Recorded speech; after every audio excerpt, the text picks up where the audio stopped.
بسم الله الرحمن الرحيم الحمد لله رب العالمين الحمد لله الذي هدانا لهذا وما كنا لنهتدي لولا أن هدانا الله أشهد أن لا إله إلا الله وحده لا شريك له وأشهد أن محمدا عبده ورسوله اللهم صل على محمد وعلى آل محمد وصليت على إبراهيم وعلى آل إبراهيم إنك حميد مجيد اللهم بارك على محمد وعلى آل محمد كما باركت على إبراهيم وعلى آل إبراهيم إنك حميد مجيد ورضى اللهم عن الخلفاء الراشدين والصحابة أجمعين ومن تبعهم بإحسان إلى يوم الدين مع بعد السلام عليكم ورحمة الله وبركاته. Mes sœurs, mes frères, la grande famille, les louanges, les remerciements, les éloges appartiennent à Allah seul.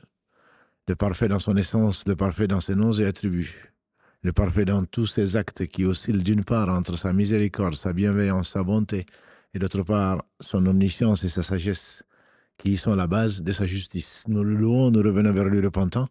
Nous demandons protection contre les conséquences des péchés et les tendances de l'âme. Celui qui la guide, nul ne saura l'égarer.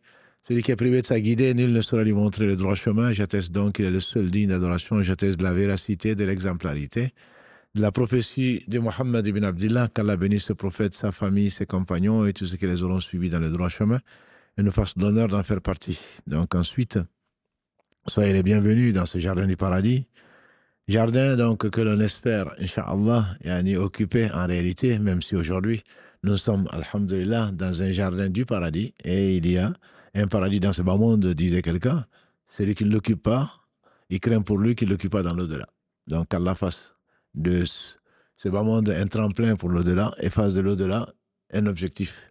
Donc certain que nous visons tous parce que c'est ce qu'aucun œil n'a vu, aucune oreille entendu parler, dont l'imagination n'est même pas passée dans l'esprit de qui que ce soit, auprès de notre Seigneur subhanahu wa ta'ala, dont la contemplation de sa noble face sera la plus grande joie qu'il va procurer aux habitants du paradis et qu'Allah nous en compte parmi cela. Ensuite, après donc avoir parlé de la foi, de la réalité de la foi, et Allah seul sait que c'est que la foi, avec ses 63 et quelques branches, ou 73 et quelques branches, avec la branche la plus élevée qui est la ilaha illallah, c'est que nous chantons tous les jours. Est-ce que c'est vraiment rentré dans le cœur? Très certainement, cette phrase, qui est la meilleure des choses que le prophète sallallahu alayhi wa sallam, lui et ses prédécesseurs ont prononcées. Il y a d'autres êtres dignes d'adoration, si ce n'est Allah, qui est la branche la plus élevée et la meilleure de ces branches, et la plus basse étant le fait d'ôter donc un obstacle de la rue, c'est-à-dire un bon comportement vis-à-vis d'autrui. La foi a une réalité. La foi également est un cadeau, comme on le sait, une miséricorde. L'entrer comme ça, le dire comme ça, on a l'impression que, oui, c'est vrai, heureusement que je suis croyant. Mais en réalité, il faut savoir que cette foi, pour qu'elle serve, elle doit servir ici avant tout. Sinon, Allah aurait, subhanahu wa ta'ala, nous garder la foi pour l'au-delà. Or, dans l'au-delà, on n'aura pas besoin de cette foi, bien que notre dernière série, l'épisode 11, a parlé donc des mérites, des fruits de la foi. Mais ce sont les choses que nous plantons dans ce bas monde et dont on va profiter, Inch'Allah, pour cueillir les fruits au jour du jugement dernier. Mais avant, nous avons dit dans l'épisode 10 que les fruits dans ce bas monde étaient le bon comportement. Pour l'avoir, un pauvre, disait le proverbe, un pauvre ne peut pas donner donc ce qu'il n'a pas. Et d'ailleurs, les Français ne disent-ils pas que la plus belle fille du monde ne peut donner que ce qu'elle a. Quand on n'a pas une chose, on ne peut pas la donner. C'est pour cela que la foi a une réalité qui est ce qu'Allah subhanahu wa ta'ala a voulu nous donner un bonheur ici-bas, avant l'au-delà. Et c'est ce que nous demandons. Nous avons dit dans le verset 201 de la sourate al-Baqarah, Allah loue ceux qui disent Seigneur, donne-nous une belle part dans ce bas monde, une belle part dans l'au-delà, et préserve-nous du châtiment du feu. Rabbana atina fi dunya hasana, wa fil akhirati hasana, wa qina adhaban nar.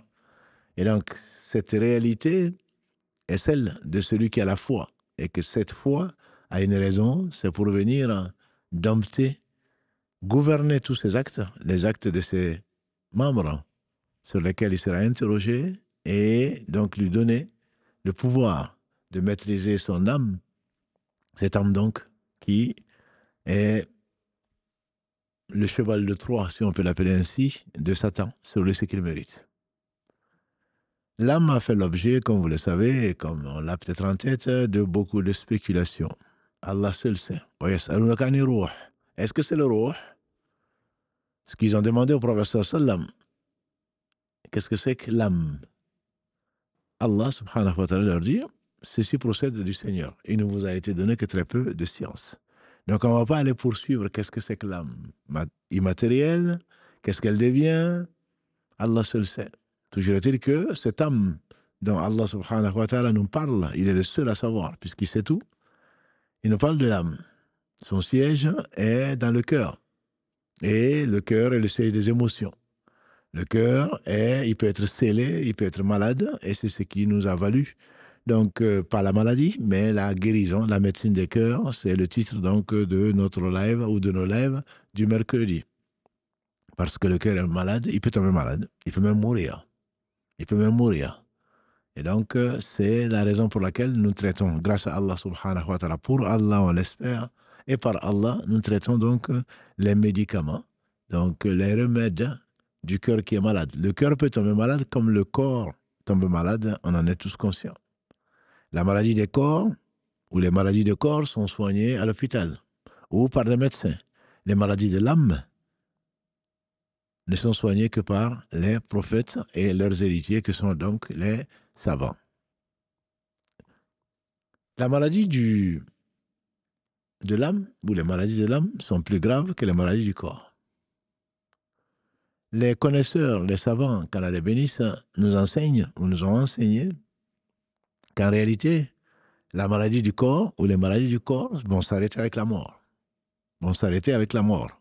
Alors qu'en réalité, les maladies de l'âme poursuivent la personne dans la tombe et la poursuivent au jour du jugement dernier, et sa récompense sera soit le paradis, soit l'enfer. Donc les conséquences des maladies du cœur ou de l'âme sont bien plus graves et bien plus importantes. C'est la raison pour laquelle Allah, dans sa miséricorde, a révélé qu'est-ce que c'était et également nous a donné les remèdes, à savoir la connaissance d'Allah subhanahu wa ta'ala et les moyens par lesquels l'homme doit traiter les maladies donc du cœur. C'est la raison également de l'importance que nous donnons, puisque nous avons choisi d'y consacrer chaque semaine une émission dans cette série, donc de la médecine des cœurs.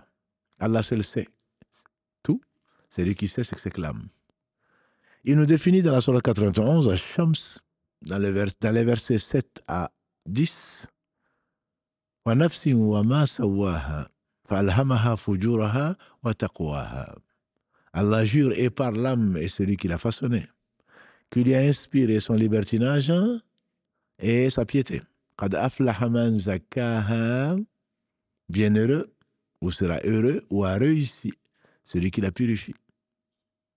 Qad khaba man dassaha, et le véritable perdant, c'est celui donc qui l'a laissé se corrompre.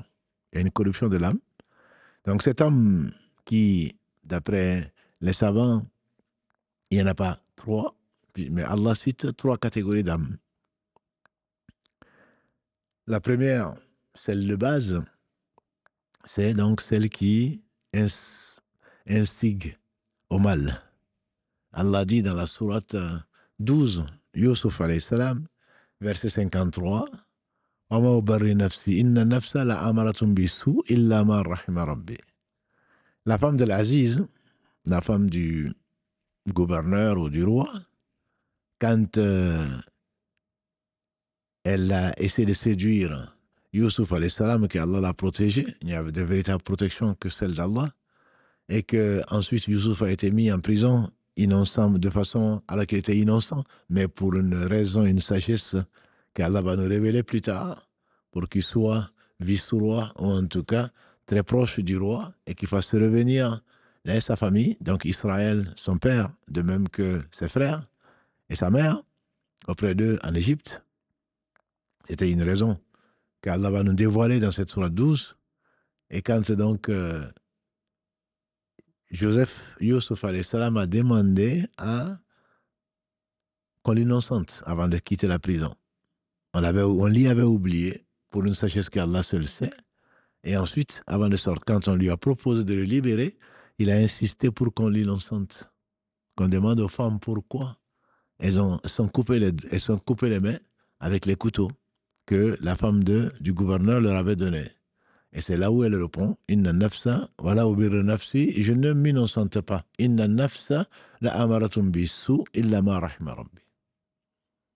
L'âme est instigatrice du mal, sauf celle à qui Allah fait miséricorde. Allah dit, wa nafsi wa ma sawaha. Il jure par l'âme et c'est lui qui l'a façonné, c'est lui. Fa alhamaha fujuraha wa taqwaha, c'est lui qui lui a permis de manifester sa perversion, entre guillemets, de même que sa piété, une sagesse d'Allah subhanahu wa ta'ala. Le sage par essence et par excellence. Chacun d'entre nous sait qu'on a tendance à vouloir du mal quand on voit une chose, pourquoi on ne pense pas au bien? En général, on pense au mal. L'âme te dit, ça c'est fait pour, il a fait ça pour se montrer, elle a fait ça pour ceci, il a voulu faire cela, alors que Allah seul sait ce qui est dans le cœur de tout un chacun, et lui seul sait tout. Mais le réflexe, c'est de penser du mal.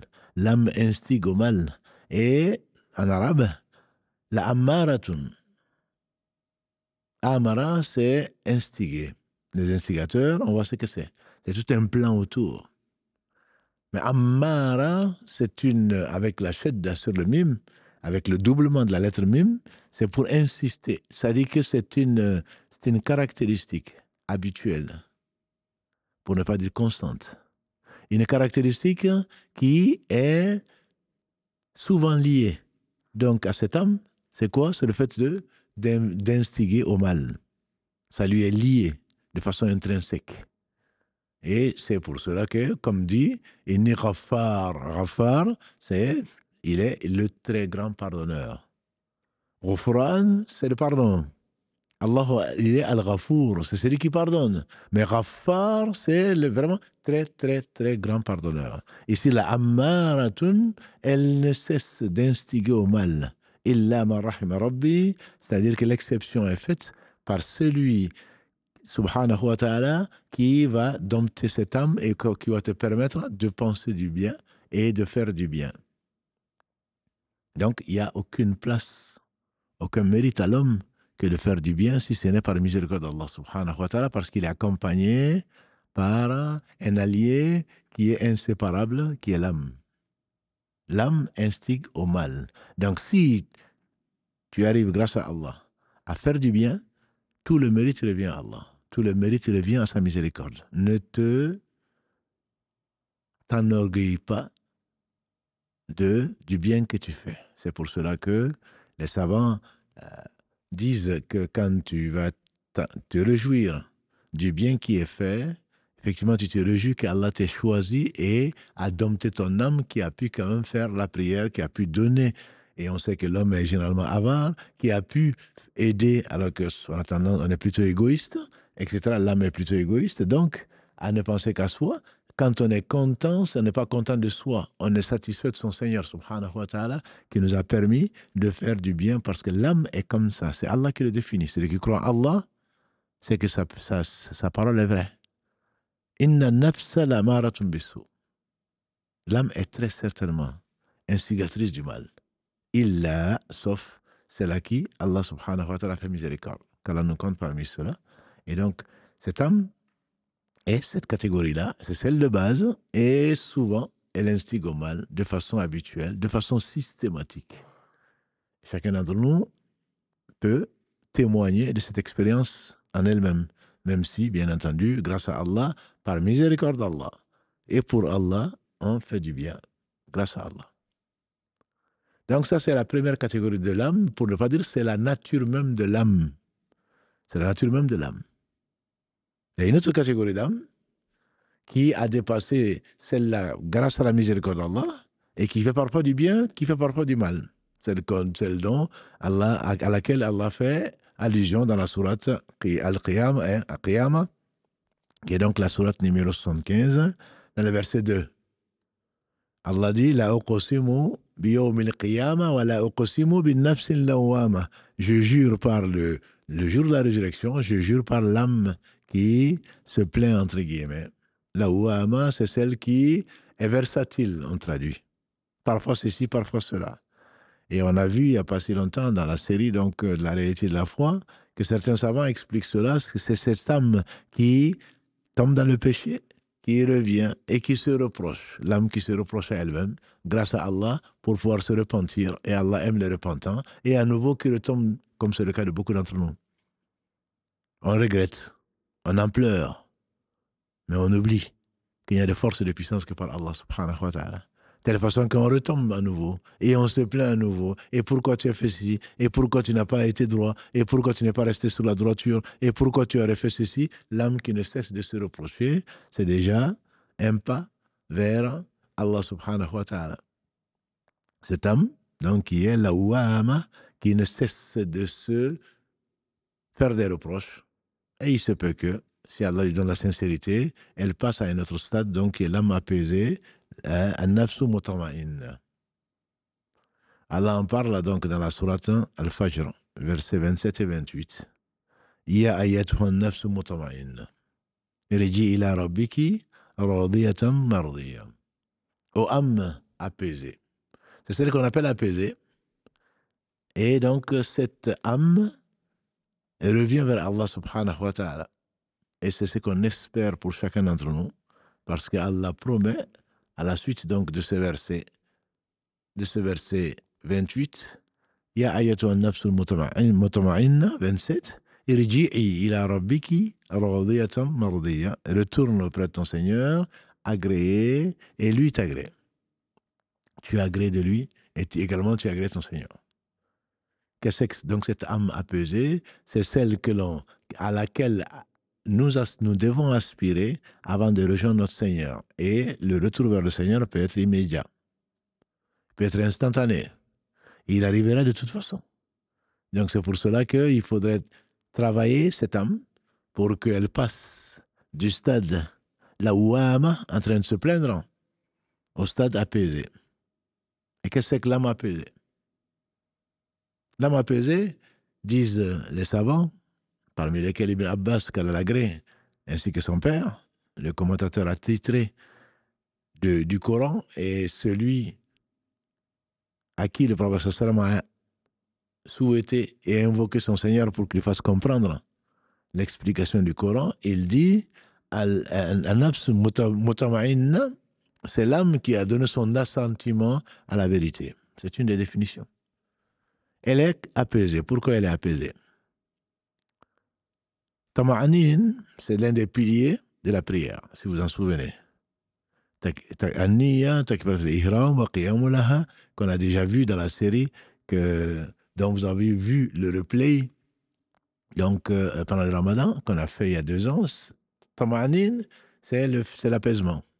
Dans la prière, celui qui prie sans avoir de l'apaisement et qui fait ses mouvements sans le faire étidal, sans que tous les membres reviennent à leur place, et qui n'a pas goûté à l'apaisement, sa prière n'est pas valable, sa raka n'est pas valable, parce que le tama'anin, donc c'est le fait de reproduire un calme relatif et ne pas faire tous les mouvements enchaînés sans pour autant prendre du temps et ni du goût dans la prière. Et donc, c'est un des piliers de la prière. Tama'anin, c'est la sérénité, c'est la tranquillité, c'est la constance. Ça dépend de comment on le traduit en arabe. Toujours est-il que c'est le meilleur mot peut-être utilisé en français, c'est apaiser, l'apaisement. Allah dit en effet dans la sourate 13, le verset 28, Allah dit Ala bi dhikrillahi tatma'inna al-qulub. C'est la même racine, n'est-ce pas que c'est par le rappel d'Allah que le cœur s'apaise.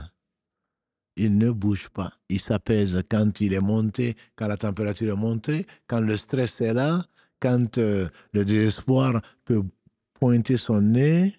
Le rappel d'Allah subhanahu wa ta'ala, comme il le dit, Allah bi dhikrillah, la réponse est connue, n'est-ce pas que par le rappel d'Allah, le cœur il s'apaise. Le cœur il s'apaise, et donc là on va retrouver le cœur, l'âme. On va retrouver la même chose ici, puisqu'on a dit que l'âme, c'est ce qui s'incruste dans le cœur. Si le cœur meurt avec la mort de la personne, l'âme ne meurt pas. l'âme ressort dans ce contexte, on l'appelle ar-ruh, c'est-à-dire l'âme qui va être arrachée par l'ange de la mort, Malak al-Maut alayhi salam, et qui va donc voyager de ciel en ciel quand c'est celle d'un croyant, alors qu'il ne va pas dépasser le premier ciel quand c'est celle d'un incroyant, avant de redescendre dans la tombe pour répondre donc aux questions qui sont connues, les 3 questions par lesquelles l'homme est éprouvé dans la tombe. Que ce soit les premiers comme les derniers, ils seront éprouvés, quelles que soient leurs prétentions dans cette vie, qu'ils soient croyants ou non croyants, ils seront éprouvés par donc ces 3 questions-là. Et donc cette âme ne meurt pas avant de vivre ce qu'il va vivre et ensuite rejoindre le corps le jour de la résurrection quand Allah va ressusciter tous les corps. Donc cette âme apaisée est l'âme d'Ibn Abbas donc qui donne son ressentiment à la vérité. La vérité c'est quoi? C'est ce qu'Allah subhanahu wa ta'ala a révélé. Donc c'est la révélation. C'est une des définitions. L'âme a accepté, a donné son assentiment à la vérité et on demande à Allah subhanahu wa ta'ala de nous compter parmi ceux qui voient la vérité telle qu'elle est, même si elle est cachée par des médias, si elle est cachée par la situation, elle est cachée par l'environnement, elle est cachée par beaucoup de choses, qu'Allah nous fasse voir la vérité sous son vrai visage, c'est-à-dire que c'est vraiment vrai. Et alhamdulillah, personne ne quittera ce bas monde en disant « je ne savais pas ». Et qu'Allah nous préserve de connaître la vérité et de s'en éloigner, comme c'est le cas de beaucoup. C'est ce qu'on appelle l'orgueil. C'est comme ça, en tout cas, que le prophète sallam a défini donc l'orgueil. C'est le fait de refuser la vérité, c'est-à-dire qu'on la voit. Allah fait voir la vérité à tout un chacun. Donner son assentiment, c'est reconnaître la vérité. Et la vérité, c'est Allah a dit. Le messager a dit. Et donc, cette vérité, c'est la définition donc de cet âme apaisé d'après Ibn Abbas, qu'Allah l'a agréé ainsi que son père. D'après Qatada, l'âme apaisée, c'est l'âme du croyant, qui est apaisée par la promesse d'Allah. On ne l'a pas vu, mais la promesse d'Allah est vraie.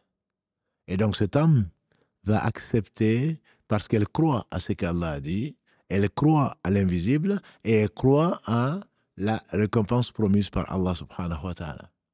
Ibn Qayyim, qu'Allah lui fasse miséricorde, il disait donc que l'essence, les objectifs de tous les prophètes était de faire connaître Allah, donc l'invisible ne sait qui est Allah qu'Allah seul. Il va se révéler, donc, et également dire ce que lui, il aime. Et la troisième, c'est le fait de promettre à celui qu'il a connu et qui a cru en lui, sincèrement, qui est mort sur cette croyance, le paradis éternel. Donc l'âme apaisée, c'est celle qui croit à l'invisible et en même temps qui croit à la promesse d'Allah subhanahu wa ta'ala.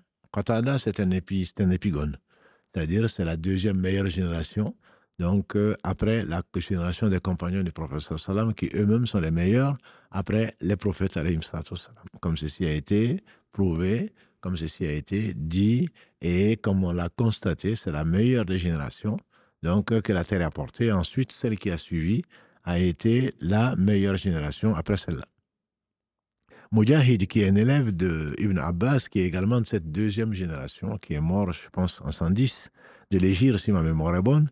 Mujahid, souvent, on retrouve son nom, de même que Qatada, on retrouve leur nom dans les tafsirs du Coran, dans l'explication du Coran. Mujahid, qui est un élève donc d'Ibn Abbas, disait qu'en réalité, le cœur apaisé, donc, ou l'âme apaisée, c'est cette âme qui va apprécier, accepter Allah comme Seigneur, l'islam comme religion, Muhammad sallallahu alayhi wa sallam comme prophète, qui va accepter ce que Allah subhanahu wa ta'ala a révélé, ce qui revient un peu à la définition donc qu'avait donné Qatada. Al-Hassan al-Basri, qui est également un épigone célèbre, comme on l'appelle Al-Hassan, c'est qu'Al-Basri, lui le Basura, qui était un homme à qui Allah a donné la sagesse, et celui à qui la sagesse a été donnée, dit Allah subhanahu wa ta'ala dans la sourate Al-Baqarah, verset 269, Allah dit dans le verset 269 de la sourate Al-Baqarah, celui à qui la sagesse a été donnée, il a su donner un très grand bien. Et Al-Hassan, qu'Allah lui fasse miséricorde, est connu parmi les épigones et comme étant un homme sage, qui est détaché de ce bas monde et à qui Allah a donné la science qui donc a motivé un certain nombre de gens à venir étudier chez lui. Al-Hassan, donc, on lui fait dire que l'âme apaisée, c'est l'âme qui donc donne son assentiment effectivement à la vérité, c'est l'âme qui a cru Allah subhanahu wa ta'ala, à ce que Allah a révélé, dit, et qui a cru à la promesse également. Donc on retrouve autour de tout cela une définition générale de l'âme apaisée, et l'imam Ibn Qayyim, qu'Allah fasse miséricorde, résume tout cela. Il résume tout cela en quelques choses. Il dit en fait l'âme apaisée, c'est l'âme qui est sereine, l'âme qui est tranquille. L'âme qui est tranquille et l'âme donc qui est satisfaite d'Allah subhanahu wa ta'ala comme Seigneur, satisfaite de la révélation comme vérité, satisfaite de ce qu'Allah subhanahu wa ta'ala a envoyé comme ordre, satisfaite des interdits d'Allah subhanahu wa ta'ala, qui donne son assentiment au nom et aux attributs d'Allah subhanahu wa ta'ala. C'est l'âme également qui accepte le décret et ses conséquences.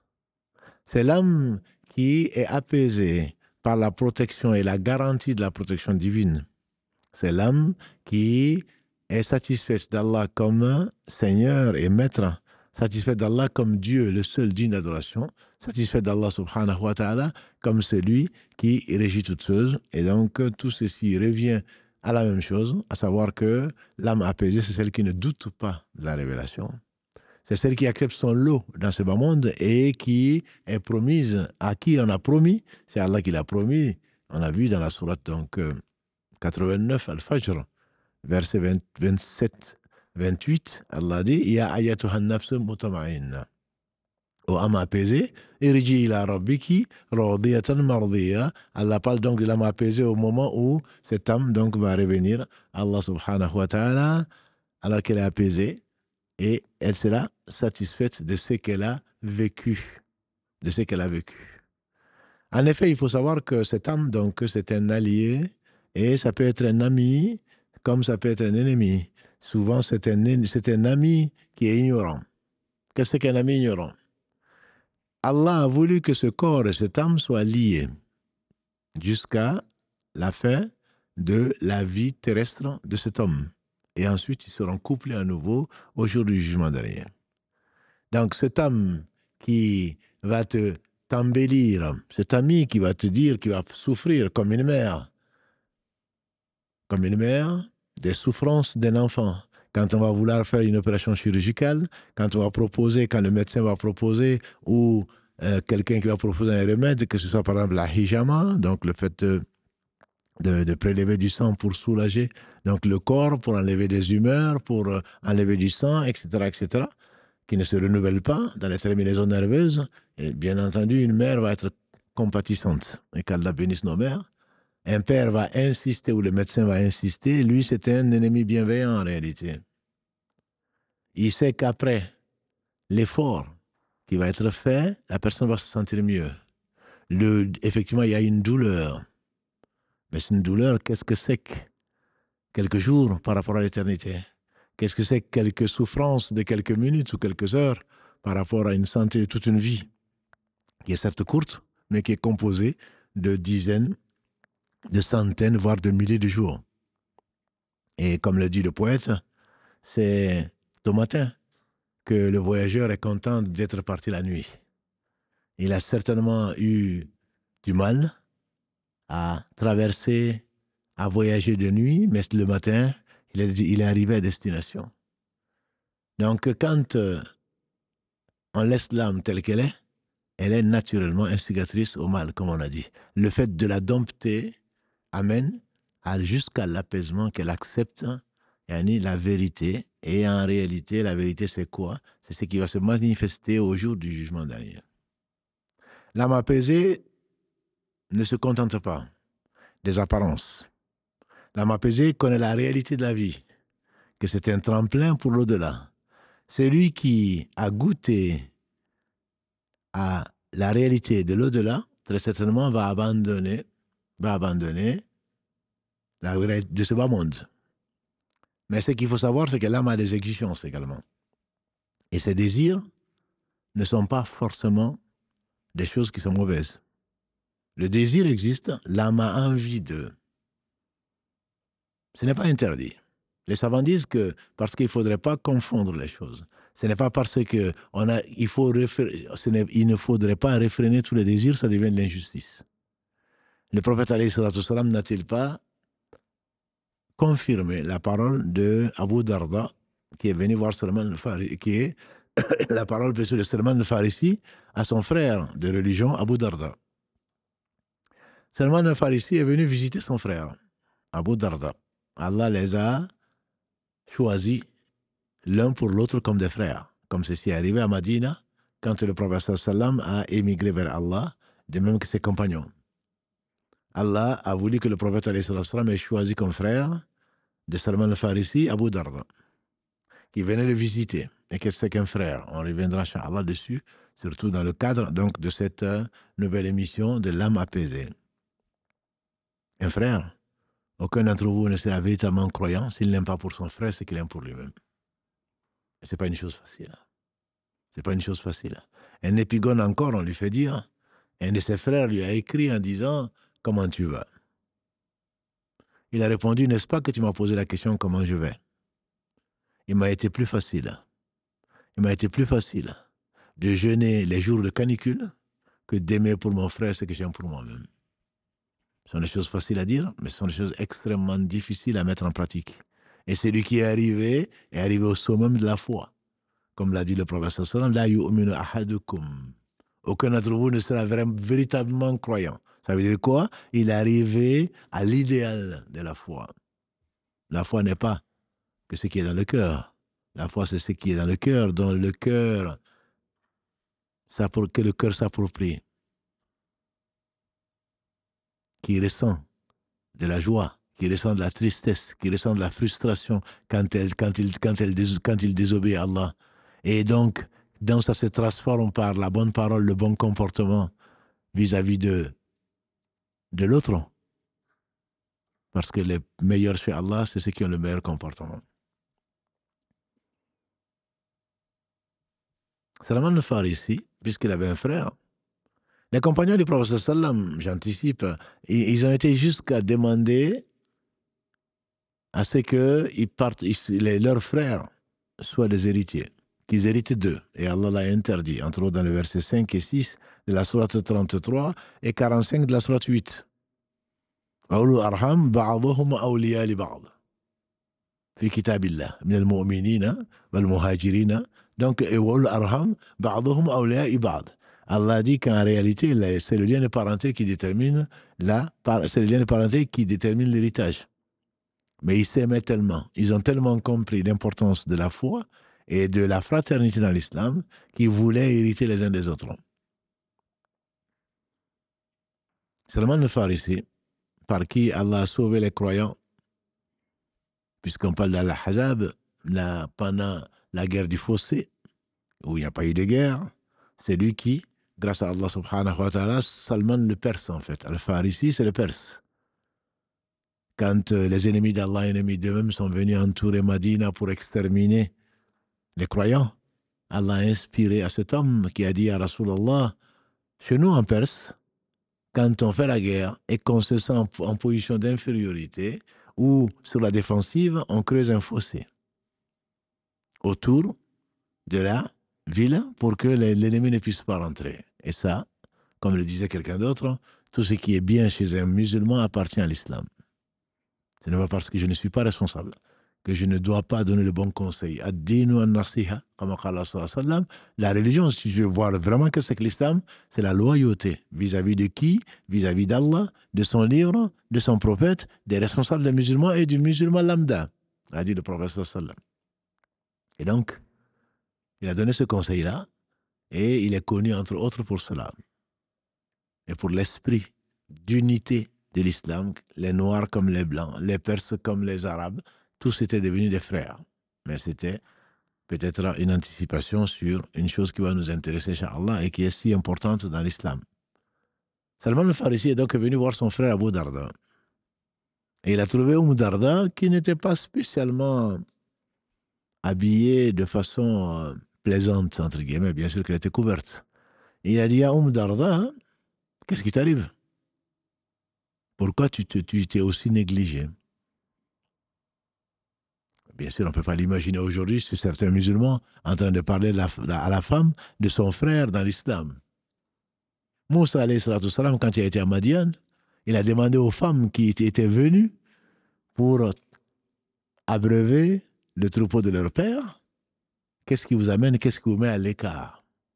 C'est que la parole est possible dans le respect de l'autre et dans les convenances, dans la bienveillance. Certains vont interdire tout ça par méconnaissance de l'islam. Et c'est Allah qui le dit dans la sourate 28. Il n'a pas reprouvé. Et donc Allah l'a apprécié. Et le prophète alayhi salatu salam également le faisait. Et donc, pour revenir à notre histoire, ton corps, ton âme a des droits sur toi. Salman al-Farisi demande à Madame Darda. Ya Darda, qu'est-ce qui te fait ne pas t'occuper de toi-même? Elle dit, tu sais, ton frère, il n'est plus de ce monde. Ce monde ne l'intéresse plus. Il n'y a que l'au-delà qui l'intéresse. Ce qui était vrai. Mais ce n'est pas cette compréhension que certains ont aujourd'hui, qui se font appeler des soufis ou qui se font appeler des spiritualistes ou qui se font appeler je ne sais quoi d'autre. Et donc, Abu Darda, quand il a vu son frère, il en était heureux. Ce qu'il avait, il a donné à manger à Salman al-Farisi. Salman al-Farisi, mais viens mon frère, on va manger. Il a dit non, non, non, moi je jeûne. Il a dit, je ne mangerai pas tant que tu ne mangeras pas. Ceci est une sunna que les musulmans connaissent. Quand tu es invité à manger ou quand tu as des invités, tu manges avec eux même si tu jeûnes. Abu Darda a été obligé de jeûner. A été obligé de rompre son jeûne plutôt. Et le soir venu, il a laissé sa couche, ce qui ne m'étonne pas. Et il dit, et toi, viens, on va se coucher. Il a dit, non, moi je prie. Il a dit, non, je ne vais pas me coucher tant que tu ne vas pas te coucher. Et les deux sont couchés. Chaque fois que Abu Darda pensait que Salman al-Farisi dormait, il voulait se lever pour prier. Salman al-Farisi ouvrait les yeux en disant, dors, dors. Et le dernier tiers de la nuit, moment privilégié pour invoquer son Seigneur subhanahu wa ta'ala quand les autres dorment, avant le Fajr. Quand Allah descend comme ici à sa majesté pour demander qui de mes serviteurs, bien qu'il sache avant de les avoir créés, m'invoque pour que je réponde. Et Allah aime les gens qui l'invoquent et se fâche contre les gens qui ne l'invoquent pas. Qui de mes serviteurs demande protection pour que je la lui accorde? Et c'est lui le protecteur, subhanahu wa ta'ala. Le dernier tiers de la nuit, Salman al-Farisi s'est levé, il a réveillé Abu Darda. Lève-toi maintenant, on prie. Et Abu Darda a été se plaindre le lendemain au prophète sallam. Parce que Salman al-Farisi lui a dit, sache, mon frère, que Allah a des droits sur toi. Que ton corps a des droits sur toi, ou ton nafs. Ton âme a des droits sur toi, ta famille a des droits sur toi, à chacun donne-lui des droits. Et quand ceci a été relaté au prophète sallam, il a dit, Sadaqa Salman. Salman a dit vrai. Donc les désirs existent pour une sagesse d'Allah subhanahu wa ta'ala. L'âme a ses droits d'être satisfaite, même dans ce bas monde, avant le delà. Il n'y aurait pas eu cette envie de manger, on serait mort. Allah a créé cette faim par sagesse, pour que quand tu es faim, tu aies envie de manger et que ce manger t'apporte les éléments nécessaires, nutritionnels, pour maintenir la vie. N'as-tu pas vu que celui qui ne mange pas, on lui met une perfusion d'éléments essentiels, de vitamines et d'autres choses pour que la personne puisse avoir une source d'énergie, autrement il mourrait. Le désir charnel est une création d'Allah dans sa sagesse. Ceux qui veulent te passer d'hommes, ceux qui veulent se passer de femmes, ceux qui disent qu'ils ne se marient pas, souvent on les a, même aussi récemment que cela, on les voit, l'actualité le démontre, que ce sont des pédophiles ou qui font d'autres choses. Ils se sont imposés ce qu'Allah ne leur a pas imposé. Si Allah a créé le désir charnel, c'est bien pour, entre autres, pour qu'il y ait une continuité dans la descendance. Si Allah avait voulu, il a dit à Adam, il a créé Adam de ses propres mains bénies, subhanahu wa ta'ala. Il a créé Adam sans père ni mère, Ève sans mère, Jésus, alayhi salam, sans père. S'il avait voulu, on serait tous des clones.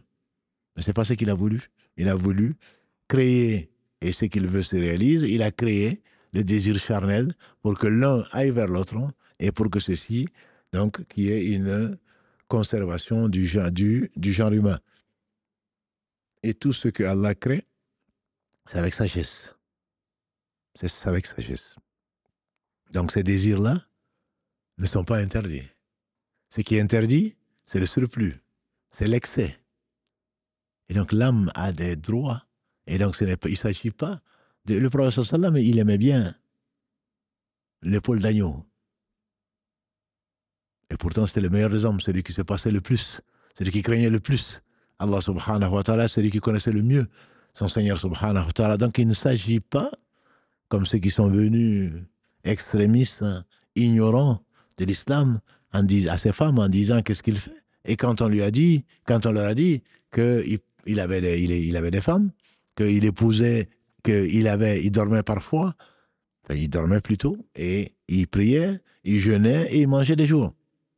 Ceci leur a paru peu. Ils ont dit, l'un a dit, c'est normal, Dieu lui a pardonné ses péchés, ce n'est pas notre cas. Passé et à venir, quant à moi, disait l'un, je ne vais jamais me marier. Et l'autre disait, je ne vais jamais manger de la viande dans une version, dans l'autre, je ne vais jamais manger dans la journée. Et le troisième qui dit, moi je ne vais jamais dormir, dorénavant, je vais prier toute la nuit. Et quand il est revenu, qu'il a appris cela, il a dit, moi je suis celui qui connaît le plus le Seigneur. C'est moi qui le crains le plus. Et je dors, et je prie, et je jeûne, et je mange, et j'ai des femmes. Celui qui s'éloigne de ma sunna ne fait pas partie des miens. Qui connaît l'âme parmi les hommes mieux que le prophète sallam. Allah lui permet de satisfaire ces besoins-là parce que on renforce le corps, n'est-ce pas, par la nourriture.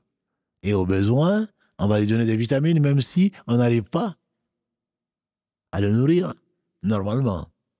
Et donc Allah a voulu créer cette nourriture et les causes secondes dont il n'a pas besoin pour que l'homme vive. Tout ce qui est sur la terre, tout ce qui est dans les cieux, ce n'est pas une prétention, Allah l'a créé pour nous. Et donc, afin que l'on vive une vie digne, que l'on utilise ce que Allah nous a donné, et ensuite on sera responsable de cela, et on aura à rendre compte.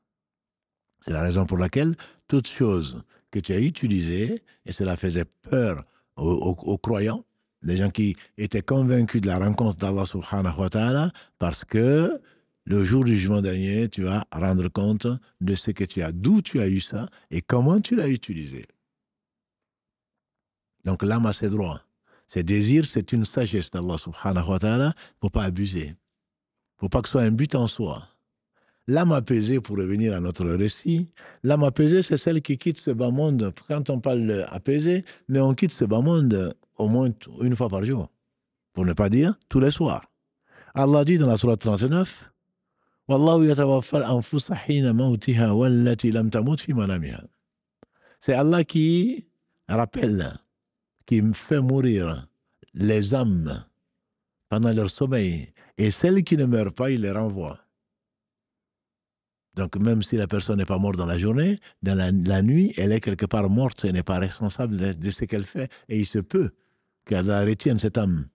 Donc par conséquent, on se doit de se préparer et de rencontrer Allah au moins apaisé avant de dormir, avant de perdre connaissance. Quand ceci est volontaire ou involontaire, quand, comme les animaux, comme les autres, on arrive, on est fatigué et qu'Allah nous rappelle pour notre bien, pour nous reposer, pour nous faire vivre autre chose que l'on ne vit pas dans la réalité et afin que le lendemain ou après quelques heures, on soit reposé, qu'on reparte de plus belle. Et c'est la raison pour laquelle donc Allah a créé le sommeil qui est donc est dans la nuit parce qu'il est bien plus bénéfique dans la nuit que dans le jour. Donc cet homme a des droits et il faut lui accorder contrairement à ce que certains peuvent penser, moins le zuhud, l'ascétisme entre guillemets, ce n'est pas le fait de ne pas manger, c'est pas le fait de ne pas boire, c'est pas le fait de ne pas se marier. L'ascétisme, c'est le fait de ne pas considérer la chose pour plus qu'elle est. C'est pas un but en soi. C'est pas passer son temps à manger, c'est pas passer son temps à satisfaire ses désirs sexuels, c'est pas passer son temps à convoiter ce que les autres ont. Ce n'est pas ça, parce que ce bon monde, ce qu'il contient, ne représente pas grand-chose. Donc, l'âme apaisée, c'est celle qui quitte ce bas monde après avoir délié toutes les attaches, qui regarde vers l'au-delà, qui ne se retourne pas vers ce bas monde. Parce qu'on peut détacher quand on quitte sa famille pour un voyage ou pour autre chose, c'est langui, c'est triste qu'on part. Alors qu'en réalité, l'âme apaisée ne part pas comme ça. Non seulement elle a coupé les attaches, elle les a déliées, dirons-nous, si on veut parler de délicatesse, elle les a déliées et en même temps, elle ne se retourne pas. Ça me rappelle qui? Ibrahim, alayhi salatu wassalam. Quand Allah lui a dit d'abandonner une partie de sa famille, quand il a amené Hajar et son fils Ismaïl, il les a laissés en plein désert, au rocailleux. Il leur a laissé ce qu'il a mangé à boire, le peu qu'il avait de dattes et d'eau. Quand il s'est retourné pour partir, sa femme qui l'appelle, Hajar qui l'appelle Ibrahim, il ne se retourne pas. Ibrahim, il ne se retourne pas. Troisième fois, Ibrahim, il se retourne et lui dit, est-ce que c'est Allah qui t'a ordonné? Il fait oui de la tête. Et elle dit, si c'est Allah qui te l'a ordonné, alors il ne va pas nous abandonner. Donc l'âme apaisée, c'est celle qui croit à la promesse d'Allah. C'est celle qui sait que ce bon monde, ce qu'il contient, ne représente pas aux yeux d'Allah, subhanahu wa ta'ala, pas plus que le poids de l'aile d'un moustique. Pas plus que le fait qu'un doigt trempé dans l'eau de la mer peut diminuer son volume en quoi que ce soit, parce qu'il est mouillé. Cet âme apaisée donc va couper les liens avec ce bas monde et ne va même pas se retourner et regretter, parce que si on a peur de la mort, les savants disent qu'il y a deux hypothèses. Ce qui est conseillé et qui est le cas des meilleurs d'entre nous, tu as peur de la mort parce que tu ne sais pas comment tu vas trouver ton Seigneur. Courroucé contre toi ou alors apaisé. Courroucé contre toi ou alors apaisé. Omar ibn Khattab, Kalalagré, quand il a été assassiné au petit matin, et il n'est décédé que plus tard, et Ibn Abbas est venu le voir en disant, ô Amir al-Mu'minin, prince des croyants, sois heureux. Tu as vécu avec le prophète sallallahu alayhi wa sallam. Tu as vécu avec le prophète sallallahu alayhi wa sallam, il est mort satisfait de toi. Tu as accompagné Abu Bakr. Il est mort satisfait de toi. Tu as régné, entre guillemets, sur cette communauté de Mohammed sallallahu alayhi wa sallam et tu parles, les gens sont satisfaits de toi. Bonne nouvelle pour toi. Qu'est-ce qu'il disait? Qu'est-ce qu'il a dit? Kalalagré. Il a dit, si le prophète sallallahu alayhi wa sallam, en quittant ce bas monde, a été satisfait de moi, c'est une faveur d'Allah sur moi. Si Abu Bakr, que j'ai accompagné, avec lequel il a certainement divergé à plusieurs reprises, notamment sur le fait de combattre les gens qui refusent de donner la zakat, il dit, si Abu Bakr a quitté ce bas monde satisfait de moi, c'est une faveur d'Allah sur moi. Et si pendant ma responsabilité sur cette Ummah,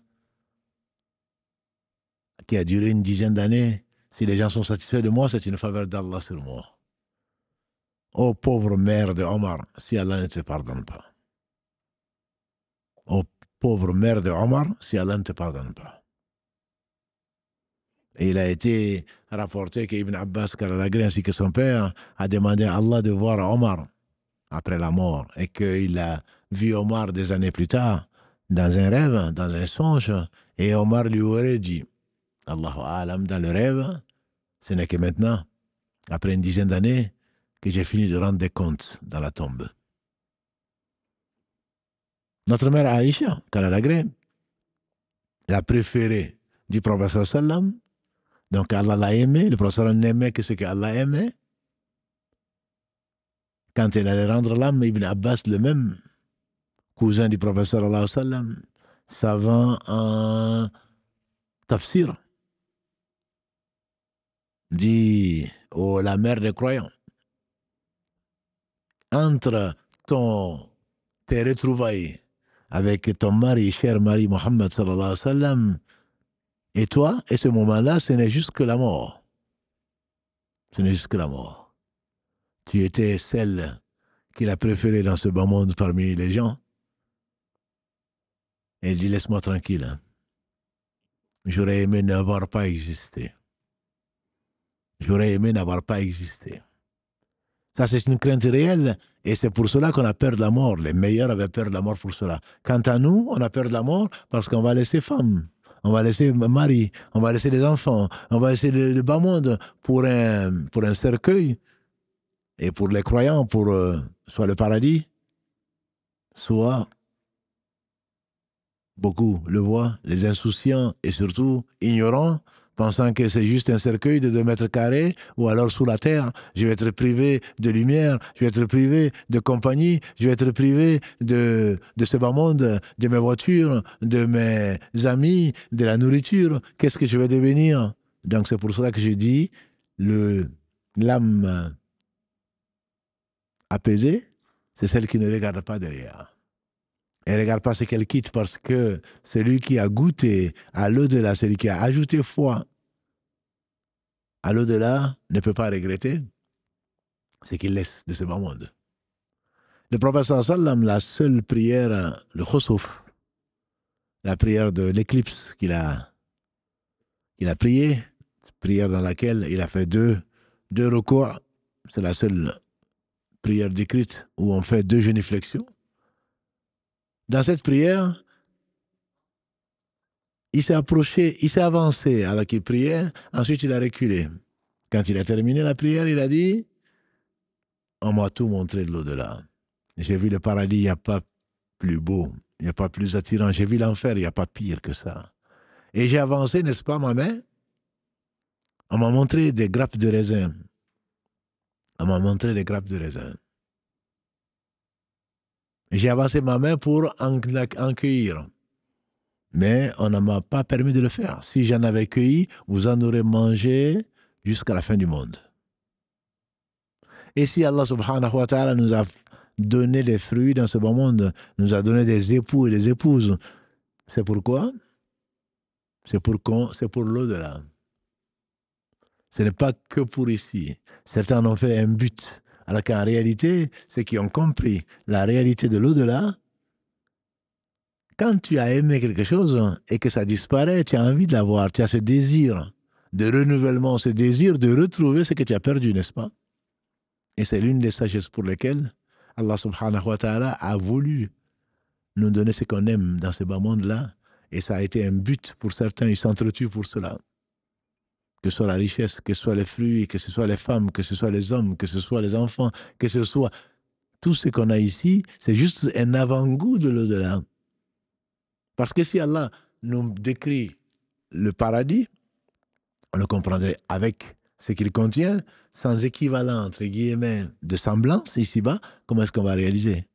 Notre esprit, notre cerveau ne peut pas appréhender sans repère. Même l'intelligence artificielle, c'est basé sur quoi? Et donc, on ne peut pas comprendre un langage, on ne peut pas comprendre des éléments de comparaison quand on n'en a pas. Donc, il y a des références. Ce sont ces références-là qui font finalement qu'on va aimer ou pas l'au-delà, qu'on va aimer ou pas le paradis.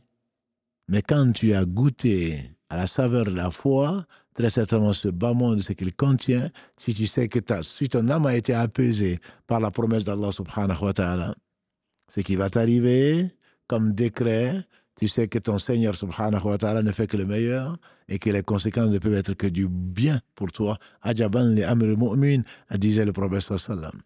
La situation du croyant m'étonnera toujours, tout ce qui lui arrivait du bien. Ils ont cette certitude. L'âme apaisée a cette certitude. Cette certitude qui fait que Je ne dis pas que l'eau coule sur la peau quand il y a de la pluie, mais ne pénètre pas. Mais bien sûr qu'ils souffrent. Comme Allah le dit aux croyants, si vous souffrez, ils ont également souffert. Mais vous espérez d'Allah, c'est qu'eux, ils n'espèrent pas. Après Uhud, Allah a envoyé les versets qu'il a envoyés. Et le prophète sallam, quand les Quraysh l'ont laissé, sont partis pensant qu'il était mort et qu'il a interdit à Omar de répondre. Et ils étaient fiers de ce qu'ils ont fait. Et Omar leur a répondu, le prophète leur a dit finalement, quand il a répondu, de Mohammed est vivant, Abu Bakr est vivant, Omar est vivant. Et les Quraysh ont répondu, vous avez Badr, vous avez tué les nôtres, aujourd'hui on a tué les vôtres. Et le prophète m'a dit à Omar de répondre, les vôtres, les morts des vôtres sont en enfer, les nôtres sont au paradis. Avec les 70 martyrs qui sont au pied du mont Uhud, qui est un mont du paradis. Et donc, si Allah veut, subhanahu wa ta'ala, le retour vers lui, c'est le cœur apaisé qui retourne vers Allah, subhanahu wa ta'ala. Il ne sera pas effrayé le jour où l'ange de la mort viendra, l'âme apaisée plutôt, va revenir vers Allah. C'est pour cela qu'Allah l'invite, ya ayatun nafsu mutama'inna. Ô toi, âme apaisée. C'est cette âme plutôt, celle qui va s'apaiser au rappel d'Allah subhanahu wa ta'ala, comme on l'a vu dans le verset 28 de la sourate 13. C'est celle dont l'évocation d'Allah va lui apporter ce que ça lui apporte comme certitude et comme calme et comme sérénité. L'âme apaisée, c'est que la promesse d'Allah subhanahu wa ta'ala est vraie, elle a toujours été, et ça s'est réalisé, et ça va se réaliser. L'âme apaisée, c'est celle qui a donné foi à l'existence d'Allah subhanahu wa ta'ala et à ce qu'il a promis. De telle façon que cette âme apaisée, quand les ordres d'Allah subhanahu wa ta'ala lui sont cités, l'âme, malgré la difficulté apparente pour beaucoup, l'âme apaisée va observer ces ordres parce que elle est apaisée par les conséquences des ordres, parce qu'elle sait, et ça on le verra Inch'Allah peut-être la semaine prochaine, c'est basé sur des preuves, sur la connaissance d'Allah subhanahu wa ta'ala. Quand Allah interdit quelque chose, l'âme apaisée ne va pas s'approcher de cela, parce que ce sont les hurumat, c'est l'enclos réservé d'Allah subhanahu wa ta'ala, comme l'a dit le prophète sallam dans le hadith de Nu'man ibn Bashir. N'est-ce pas que chaque roi a son enclos réservé, et l'enclos réservé d'Allah, c'est ce qu'Allah a interdit.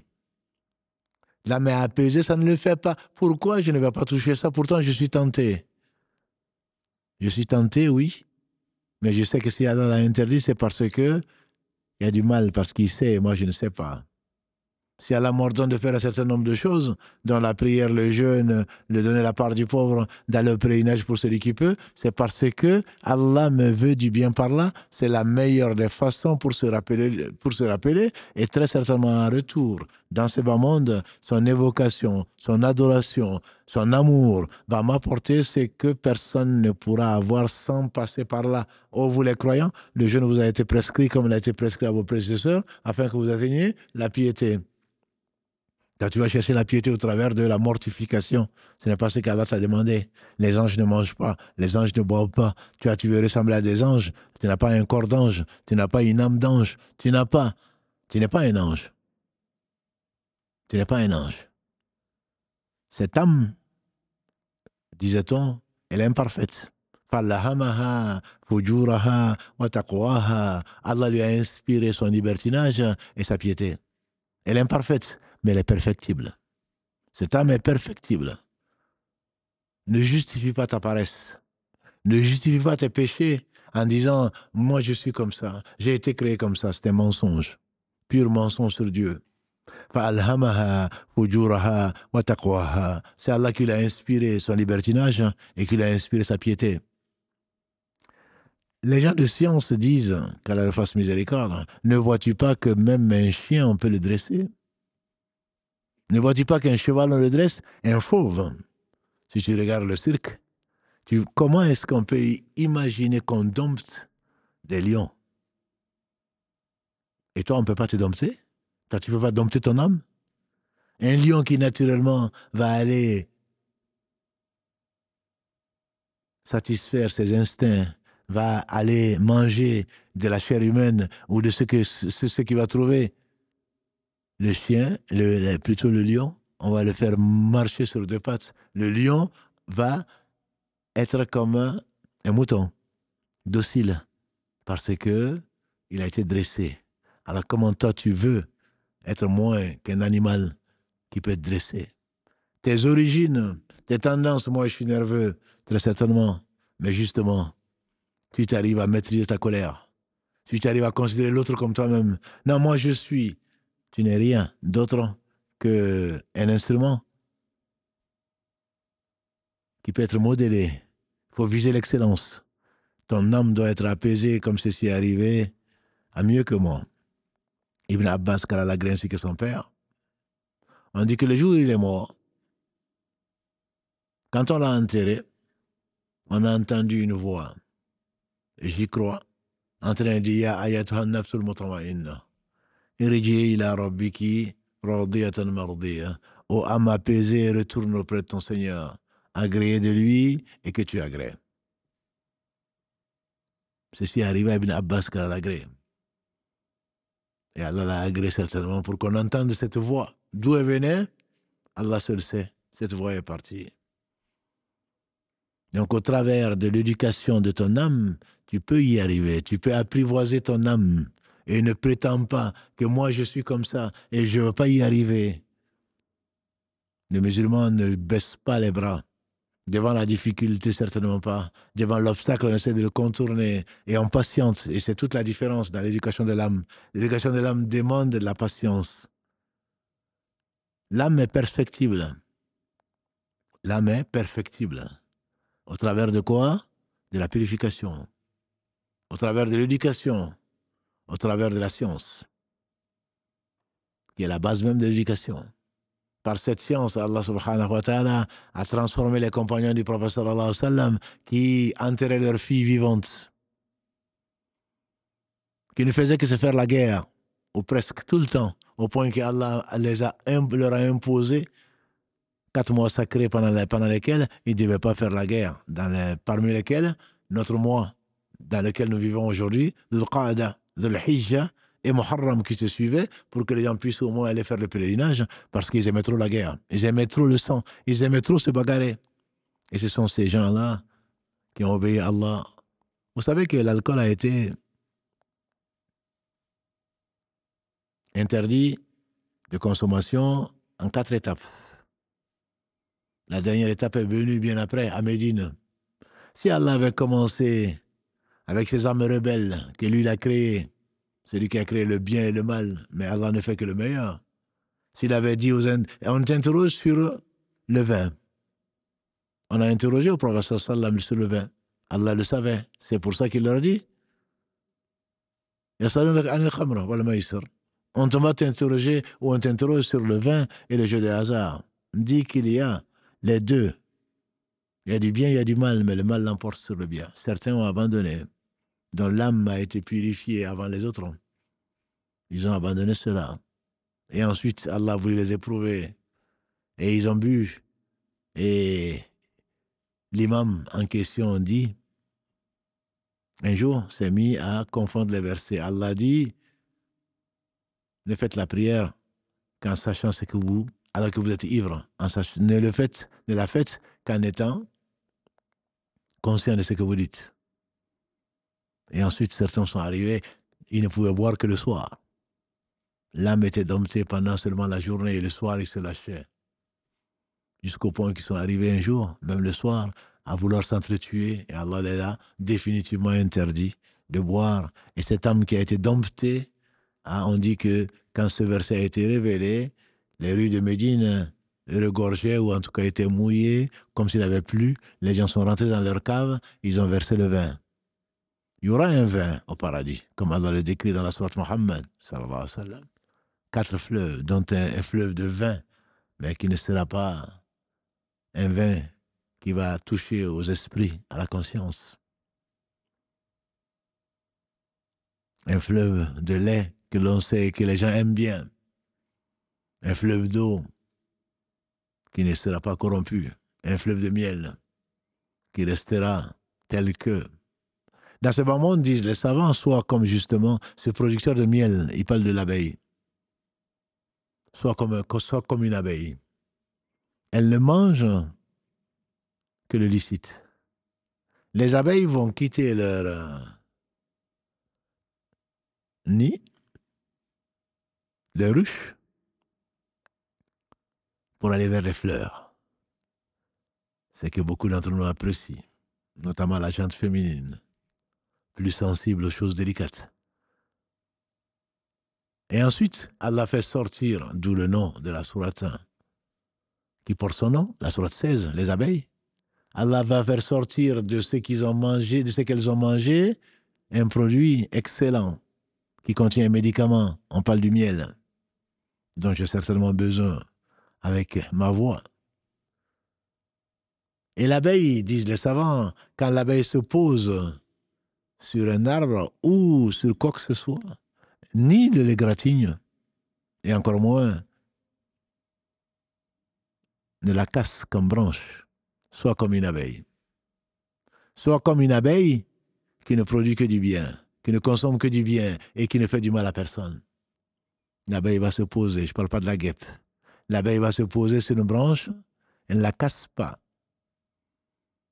Tout ce qu'Allah te donne, tu es responsable de cela et tu seras interrogé sur ta responsabilité. Kulukum ra, a dit le prophète sallallahu. Chacun d'entre vous est responsable. Kulukum mas'oulun an ra'ayati. Et chacun d'entre vous est responsable de ce qui lui a été confié. L'abeille vient se poser sur une branche. Ni ne la casse, ni même ne l'égratigne. Et repart. Qu'Allah fasse subhanahu wa ta'ala que nous quittons ce bas monde-là sans nous retourner, sans regretter ce qu'il y a derrière. Que nous quittons ce bas monde comme l'abeille, en ne devant qu'à Allah seul. L'âme apaisée est celle donc qui n'espère qu'à Allah subhanahu wa ta'ala, qui place son espoir à Allah subhanahu wa ta'ala. L'âme apaisée n'est apaisée qu'auprès d'Allah subhanahu wa ta'ala et auprès de rien d'autre. Ne compte que sur Allah subhanahu wa ta'ala. L'âme apaisée est comme cette abeille qui quitte ce bas monde en ne devant à personne d'autre qu'Allah subhanahu wa ta'ala, en étant juste, en n'ayant pris que son droit, entre guillemets, dont il a eu besoin, qu'Allah lui a donné parce qu'il en a eu besoin et n'a pas abusé. L'âme apaisée, c'est l'âme par laquelle les gens qui ont mérité la miséricorde d'Allah ici-bas et dans l'au-delà vont se retrouver au paradis parce que la miséricorde d'Allah leur a permis de maîtriser cette âme-là. Ils leur ont donné à cette âme son droit, mais ils n'ont pas fait de ce bas monde un lieu de résistance. Comme le dit le poète, Inna lillahi ibadan futana, tallaqu dunya wa khafu futana. Il y a parmi les serviteurs d'Allah des gens, des serviteurs intelligents. Tallaqu dunya wa khafu futana, ils ont divorcé d'avec ce monde, craignant les séditions et les épreuves de ce bas monde. Dit le poète arabe, quand ils ont regardé ce bas monde, quand ils ont vu que ce n'était la patrie d'aucun vivant, ils sont tous partis. Ce n'est la patrie de personne. Les premiers sont partis, les présents vont partir, et ceux qui viendront vont partir aussi. Ils ont pris les bonnes œuvres. Ils ont pris ce bas monde comme un navire. Et ils ont pris les bonnes actions comme un navire, et ils ont pris ce bas monde comme un fleuve pour atteindre l'autre rive sans se perdre. Soit ce serviteur donc que l'on compare dans la fidélité, dans l'adoration est comparée à celle du chien.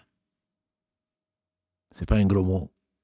Le poète arabe est arrivé jusque-là en disant que sois comme dans ton adoration comme ce chien qui est fidèle. Le propriétaire ou son maître le chasse, il est quand même fidèle. Il l'envoie et il revient avec c'est ce pourquoi on l'a envoyé, ce chien de chasse ou autre. Il a été tenté, il a pris sa proie, il la ramène à son serviteur, à son maître. Cet âme apaisée, c'est cette âme qui n'est pas avide de ce bas monde, sachant qu'il ne représente pas grand-chose. Cette âme apaisée, c'est cette âme qui n'est pas jalouse de ce qu'Allah a donné à quelqu'un d'autre parce qu'il ne sait pas s'il y a du bien ou du mal dedans. Cette âme apaisée, c'est cette âme qui a la nostalgie de revenir vers Allah subhanahu wa ta'ala et vers le paradis dans lequel Adam et Ève ont vécu le temps qu'Allah a voulu pour ensuite être éprouvés à cause d'une désobéissance de tous les deux. Et poussé en cela par celui qui surfe justement sur cette âme qui fait de ce bas monde la finalité. Donc cette âme a des droits dans ce bas monde, c'est de satisfaire les désirs que Allah a créés par sagesse. Et ensuite, ne pas regarder derrière, d'utiliser ce qu'Allah lui a donné comme moyen pour aller vers l'au-delà qui est donc la destination finale, qui est le retour vers celui, subhanahu wa ta'ala, vers qui tout reviendra, à qui tout appartient et sans lequel rien n'existe. Son espoir est placé sur celui-là. C'est ne pas laisser un seul instant, ne pas se passer, être conscient plutôt qu'on ne peut pas se passer d'Allah le temps d'un clin d'œil. Cette âme apaisée, c'est cette âme qui sera l'objet de la satisfaction d'Allah subhanahu wa ta'ala et ça suffit très certainement comme objectif.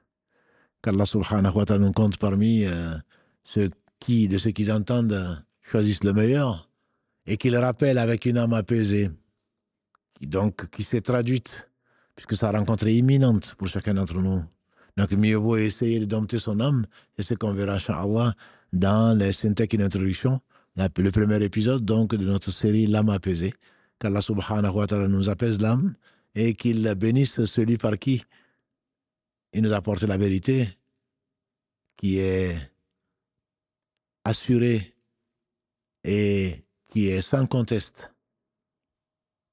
Ce qu'Allah subhanahu wa ta'ala a envoyé sur son messager et avant lui sur les autres messagers, qu'Allah bénisse Mohammed, sa famille, ses compagnons, tous ceux qui les auront suivis dans les droits chemins nous fassent l'honneur d'en faire partie. سبحانك اللهم وبحمدك أشهد أن لا إله إلا أنت أستغفرك وأتوب إليك سبحان ربك رب العزة عما يصفون والسلام على المرسلين والحمد لله رب العالمين والسلام عليكم ورحمة الله وبركاته